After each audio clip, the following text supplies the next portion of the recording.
કચ્છ સરહદથી વધુ એકવાર ઝડપાયો ઘૂસણખોર। કચ્છની બોર્ડર પર બીએસએફ જવાને સંદિગ્ધ હિલચાલને પગલે તપાસ કરી। જવાનોએ આસપાસના વિસ્તારની તપાસ કરતા ઘૂસણખોર ઝડપાયો। સિંધના બદીન જિલ્લાનો ખાવર નામનો પાકિસ્તાની નાગરિક ઝડપાયો। ઘૂસણખોરને ઝડપી પોલીસને સોંપ્યો છે। પોલીસે ભુજના જોઈન્ટ ઇન્ટ્રોગેશન સેન્ટર પર લાવી તેની પૂછપરછ શરૂ કરી છે। કચ્છની બોર્ડર ઉપર સંદિગ્ધ વ્યક્તિ ઝડપાયો છે। અગાઉ 13 જાન્યુઆરીએ ઘટના બની હતી કે જ્યારે સંદિગ્ધ વ્યક્તિ સકંજામાં આવ્યો હતો।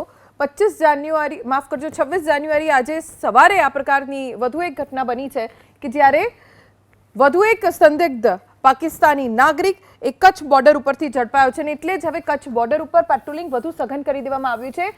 શું હેતુ આ બંનેનો રહ્યો તેની પૂછપરછ ચાલુ છે। 26 જાન્યુઆરી એટલે કે આજના દિવસે ઝડપાયેલો વ્યક્તિ શા માટે પાકિસ્તાનની સરહદ ઓળંગીને ભારતમાં ઘૂસણખોરી કરી રહ્યો હતો એ તમામ જાણકારી અત્યારે મેળવવામાં આવી રહી છે। ઇન્ટ્રોગેશન સેન્ટર ઉપર તેને લાવવામાં આવ્યો છે અને હવે પૂછપરછનો દોર શરૂ કરવામાં આવ્યો છે।